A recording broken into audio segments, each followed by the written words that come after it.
Hello दोस्तों। कल हमने बात की थी भाषा मनोविज्ञान, एक बालक में किस तरह भाषा का विकास होता है और उसके कितने सोपान हैं।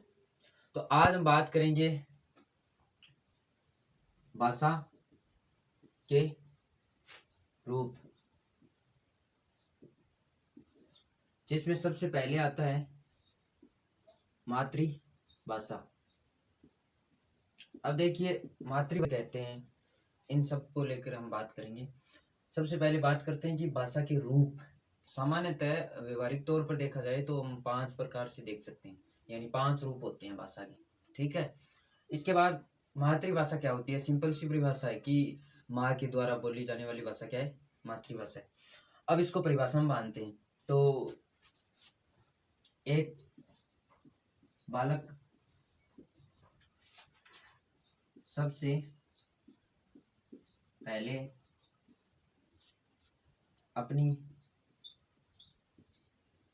माँ के द्वारा बोले गए शब्द या शब्दों को सीखता है और वह का मतलब बालक उनको स्थायी बना लेता है। इसे ही मातृभाषा कहते हैं। सबसे पहले एक बालक अपनी माँ के द्वारा जो शब्द बोले जाते हैं उन्हें सीखता है। अब बात करते हैं, जैसे आपने देखा होगा कि सामान्यतः परिवार में छोटा बच्चा होता है हमारे, उसको माँ बोलती है बोल पापा, बोल मम्मी। और एक बात ये भी है कि सबसे पहले बालक जो ध्वनि बोलता है उसमें से ए, आ, ई, ये कुछ ध्वनियाँ बोलता है, आ, ऐसे। लेकिन शब्दों में बात करते हैं तो माँ शब्द को सबसे पहले बोलता है बालक, क्योंकि ये कीवर्ड ही छोटा है और शब्द भी छोटा है, इसलिए माँ को सबसे पहले बोलता है। अब बात करते हैं, कुछ विशेष चीज है वो लिख लो आप, यानी नोट।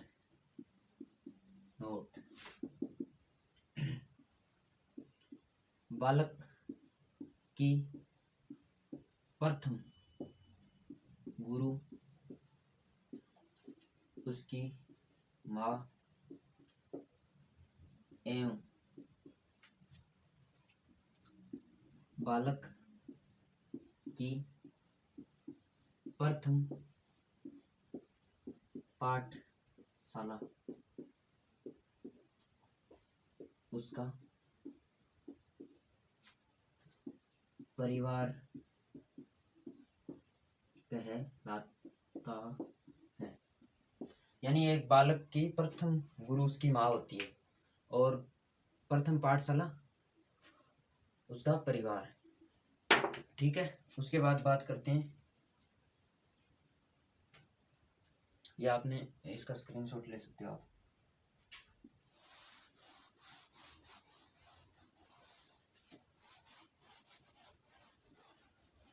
दो नंबर की बात करते हैं, बोली, यानी बोली। सबसे पहले देखते हैं कि बोली क्या है, बोली किसे कहते हैं, बोली क्या होती है। तो बात करते हैं कि ऐसा माना जाता है कि हमारे देश में प्रत्येक 36 किलोमीटर की दूरी पर, यानी 36 किलोमीटर की दूरी पर क्या हो जाते हैं, शब्द चेंज हो जाते हैं, शब्दों में परिवर्तन आने लग जाता है। तो बात करते हैं, ऐसा माना जाता है कि हमारे देश यानी भारत, हमारे देश में प्रत्येक 36 किलोमीटर की दूरी पर दूरी पर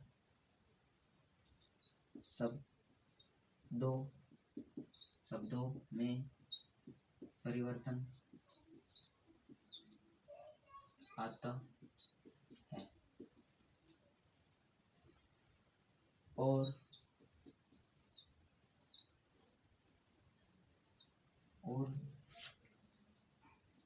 बोली का न तो कोई व्याकरण व साहित्य होता है और नहीं शब्द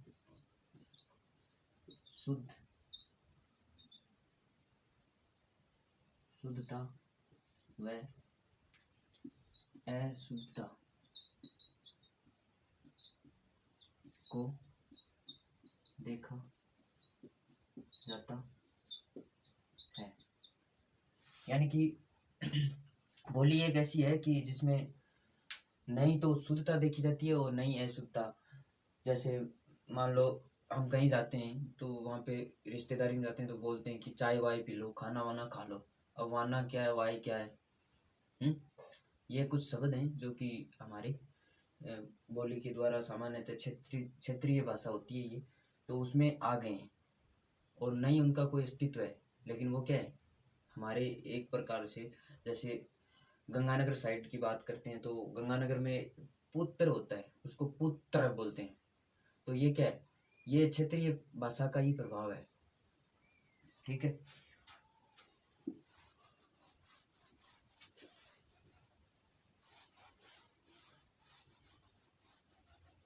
बात करते हैं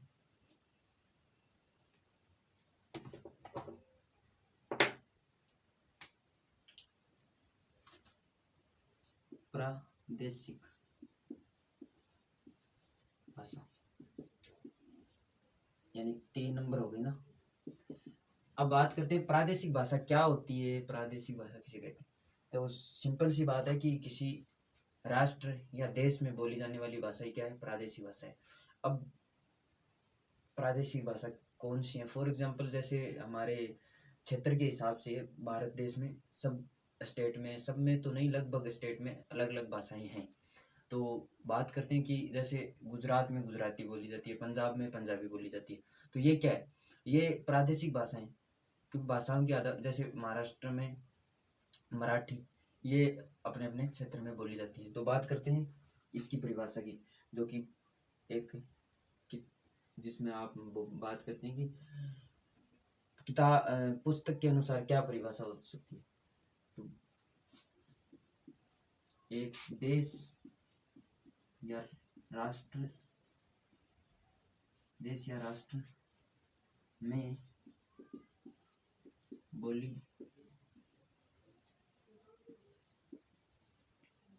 जाने वाली भाषा को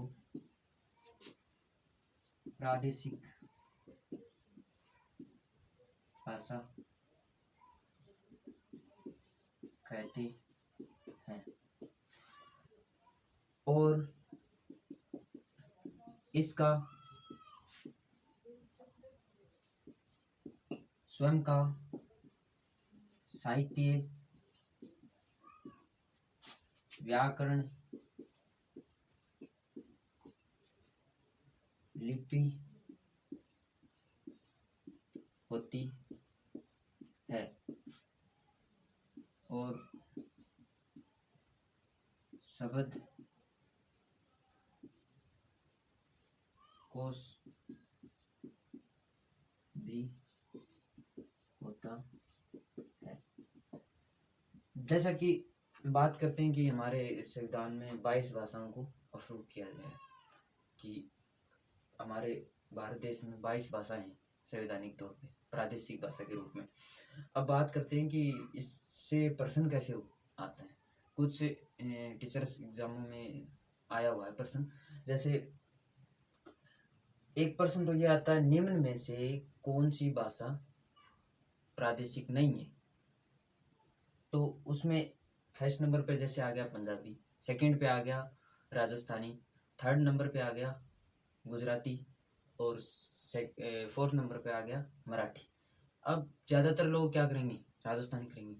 राजस्थानी भाषा का शब्दकोश भी है, साहित्य भी है, व्याकरण भी है, लिपि भी है, ऐसा माना जाता है और है। लेकिन इस परिभाषा के तौर पे वो है, लेकिन संवैधानिक रूप से नहीं है, इसलिए वही ऑप्शन होगा। ये बात आप नोट डाल के लिख सकते हो कि राजस्थानी भाषा को संवैधानिक रूप से प्रादेशिक भाषा का दर्जा प्राप्त नहीं है। तो इसमें फॉर एग्जांपल लिख लेते हैं, जैसे कौन सी भाषाएं, जैसे गुजराती और पंजाबी, मराठी इत्यादि। ठीक है, और बाकी आप जोड़ लेना जो जो है, देख लो आप।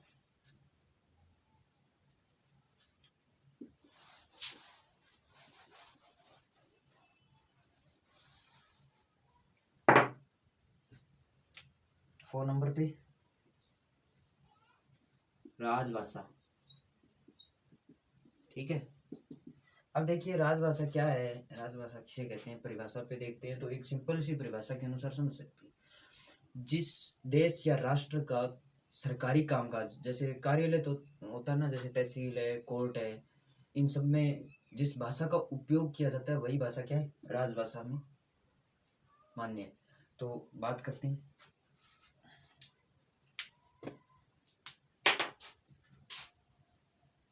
एक राष्ट्र या राज्य जिसका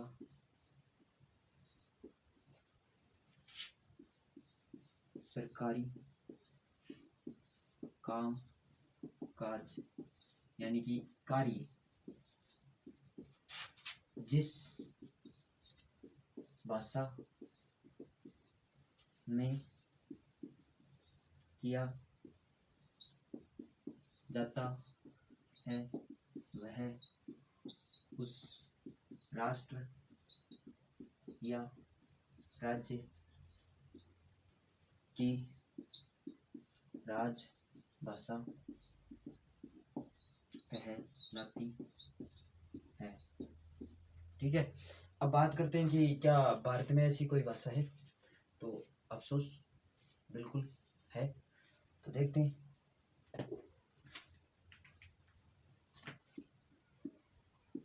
14 सितंबर 1949 को भारत देश की राजभाषा के रूप में हिंदी को अपनाया या बनाया गया। इसलिए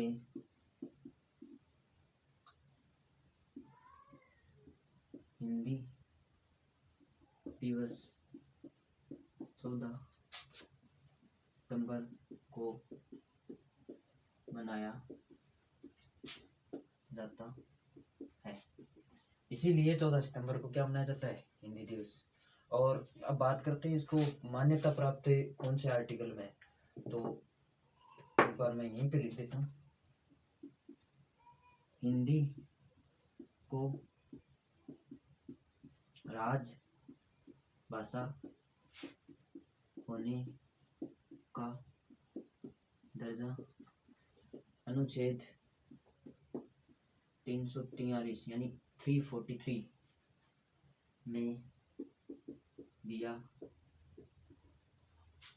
गया है।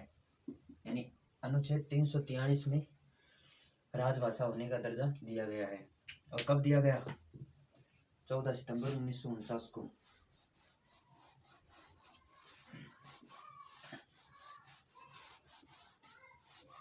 ठीक है। तो 5 नंबर कर रहे थे राष्ट्रभाषा। राष्ट्रभाषा क्या है? देखिए, सामान्यतः हम समझ सकते हैं कि जिस देश या राष्ट्र में कुल जनसंख्या की 1/3 मतलब 66.66% यानी 66.66% लोग क्या हो, बोलने वाले हो, और 1/4 यानी 1/4 यानी 75% लोग क्या हो, समझने वाले हो या फिर सुनने वाले हो, वो क्या किस में आते हैं? राष्ट्रभाषा। तो परिभाषा देखते हैं, ठीक है। किसी देश या राष्ट्र, किसी देश या राष्ट्र में कुल जनसंख्या में से 66.66% यानी 1/3 लोग बोलने वाले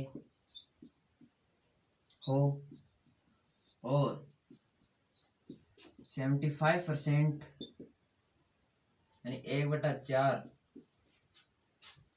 समझने वाले हो, वह उस देश या राष्ट्र की राष्ट्रभाषा कहलाती है। उस देश की राष्ट्रभाषा कहलाती है। अब एक नोट डालो आप, उसमें देखते हैं।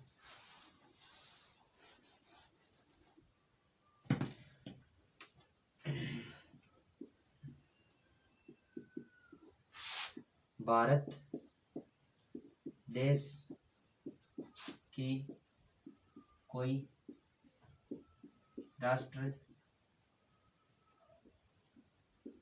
भाषा नहीं है। वो बात अलग है कि हम छोटी कक्षाओं में पढ़ते हैं कि भारत की राष्ट्रभाषा हिंदी है। संविधान में ऐसा कहीं पे उल्लेख नहीं है। तो भारत की राष्ट्रभाषा फिलहाल हिंदी नहीं है। कोई नहीं है, हिंदी छोड़ के नहीं, बल्कि कोई भाषा नहीं है जो कि भारत की राष्ट्रभाषा है।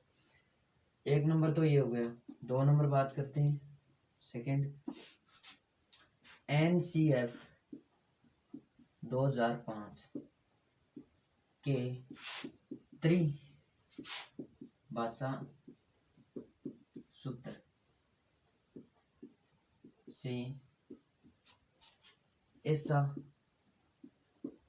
कहा जा सकता है कि आने वाले समय में हिंदी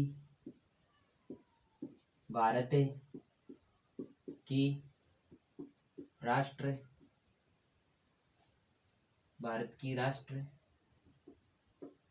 भाषा होगी। देखो, ऐसा अनुमान लगाया जा सकता है क्योंकि NCF 2005 में एक त्रिभाषा सूत्र जोड़ा गया जिसमें कहा गया कि हिंदी और इंग्लिश और एक जिस क्षेत्र की भाषा है वो साथ में अनिवार्य रूप से पढ़ाई जानी चाहिए।